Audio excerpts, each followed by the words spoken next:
시청자 여러분 안녕하십니까. 현월TV 채널지기 현월입니다. 자, 계속해서 도르트 신조 세 번째와 네 번째 계류 인간의 부패와 하나님께로 회심과 그 회심이 일어나는 방식에 대한 12번째 강의. 벌써 12번째 강의네요.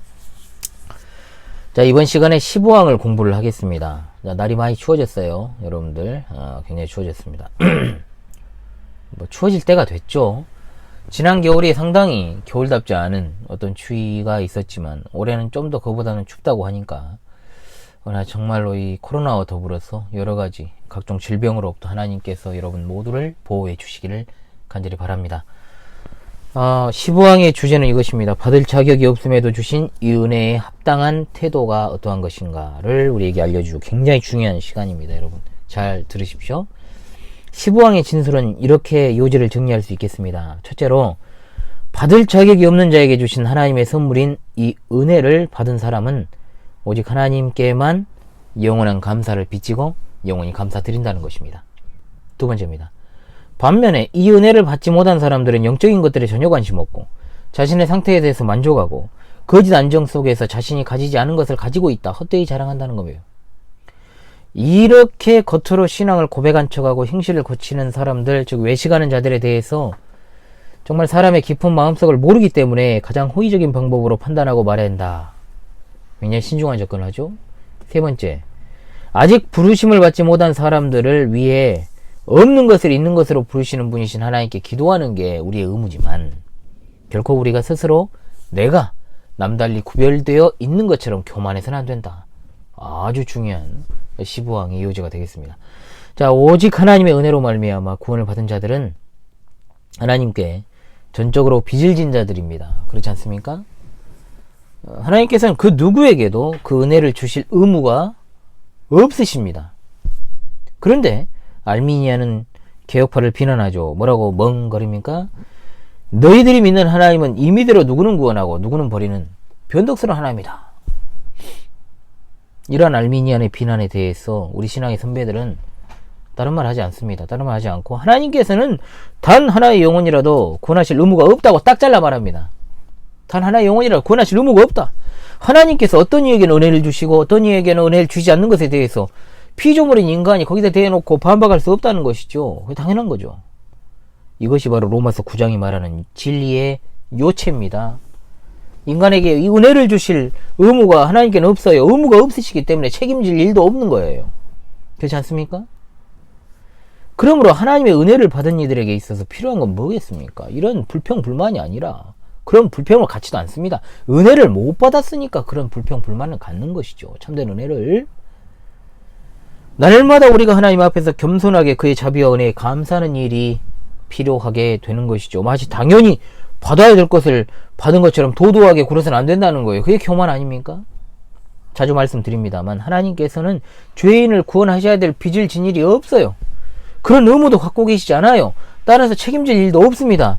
그런데 우리가 받을 수 없는 처지와 받을 수 없는 상황에 있던 중에 받았으니까 마땅히 그것이 은혜요 구원에 감사해야 되는 것이죠.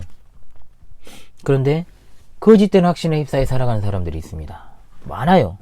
실제로 전혀 중생과 믿음과 회심의 역사가 없어. 그럼에도 불구하고 마음에 충만한 종교성을 가진 채, 그러니까 교회도 잘 다니지도 않고 신앙생활도 똑바로 하지 않은 사람들이 그리스도인이라고 하더라고요. 자기를. 말도 안 되는 소리죠 그게. 그러니까 종교적으로 접근을 해요. 확 그냥 막 그냥 여기저기 막 그냥 정말로 막 질러버리고 싶어도 영혼이 불쌍해서 말을 못하지만 거짓된 확신이죠. 말도 안 되죠. 그럼 정말로 한 번도 이탈하지 않고 신앙생활 지금까지 충실하게 해온 사람들 완전 바보 만드는 거 아닙니까 그거? 그렇잖아요. 실제로 전혀 그런 것이 없어요. 그냥 종교성만 있는 거예요. 종교심만 충만해가지고 교회 봉사나 과거에 내가 결심했고 내가 결단했고 또 내가 한때 왕년에는 좀 했지 이런 것들을 근거로 해가지고 나치 내가 구원을 획득한 것처럼 스스로 속아 살아가는 자들도 있어요. 자기한테 유리한 교리만 기억하고 그렇게 살아가. 그러나 이들의 자랑은 헛된 자랑입니다. 열매 맺지 못하는 나쁜 나무에 불과하다는 거죠. 또한 우리가 어떤 사람이 회심했냐 하지 않았는가 그 여부를 판단하고자 할 때 그의 신앙 고백과 삶 속에서 맺는 열매를 봐서 회심의 여부를 판단할 수는 있죠. 그렇지 않습니까? 그러나 우리가 생각해야 될 게 뭡니까? 우리 속담에도 10길 물속은 하나도 한 길 사람 속은 모른다 그랬어요. 쉽게 판단하고 속단할 수 있는 것은 아무것도 없다. 진짜 사람 마음같이 어려운 게 없잖아요. 그렇지 않습니까? 인정하시면 고개도 한번 끄덕여 보시고. 오히려 신앙의 문제에 대해서는 절대로 속단할 수 없더라고요. 경험상으로도 그렇고 진리로도 그렇고.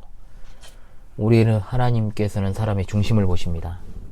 그런데 인간은 어떻습니까? 중심이 보입니까? 보여?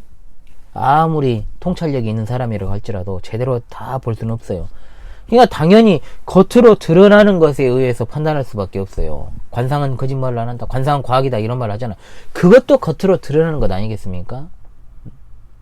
그러므로 우리는 쉽게 판단하는 자리로 나아가지 않고 아직 회심의 증거가 나타나지 않은 이들에게 은혜의 방편을 매개로 성령께서 그를 인도해 주시기를 간절히 기도해야만 하는 것입니다. 이 시간에도 떠오른 얼굴들이 있습니다. 그들을 위해서 기도합니다. 우리 눈에 보기에는 너무나 답답하고 정말로 그렇지 않습니까? 진짜로 타락이 극에 달한 자들일 수도 있어요.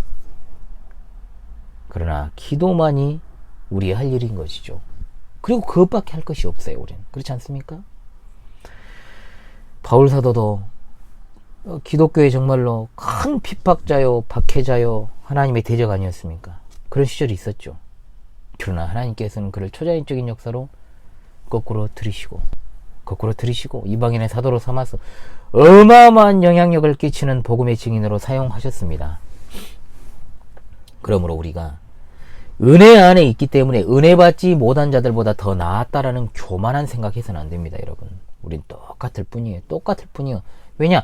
내가 어떤 특별한 조건이 내가 잘나가지고 내가 괜찮아가지고 내가 된 게 아니라니까요. 여러분, 그걸 기억해야 돼. 그러니까 교회 안에 있는 것이 하나님의 은혜로 된 것인데 그것이 마치 내가 원래부터 내가 좀 괜찮은 사람이어가지고 교회에 있다는 착각하지 말란 말이죠. 그런 생각 버리십시오.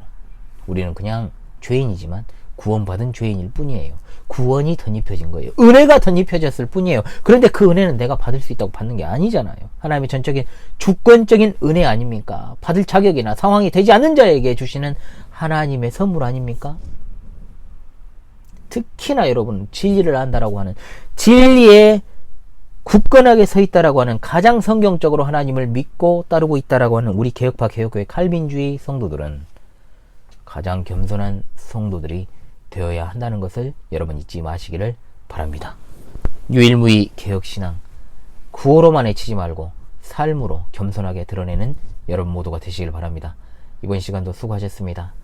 아무쪼록 정말로 회심의 증거가 나타나지 않는 자들이 교회 안에도 있고 또 교회 바깥에서 안타깝게 그렇게 살아가는 영혼들을 위해서 오늘 이 시간도 같이 기도하는 여러분 모두가 되시길 바랍니다. 간절한 마음으로 그들이 속히 하나님의 구원의 은혜의 선물을 받게 되기를, 하나님께서 은혜 내려주시기를 우리가 기도하며 살아가십시다. 이번 시간도 수고하셨습니다. 감사합니다.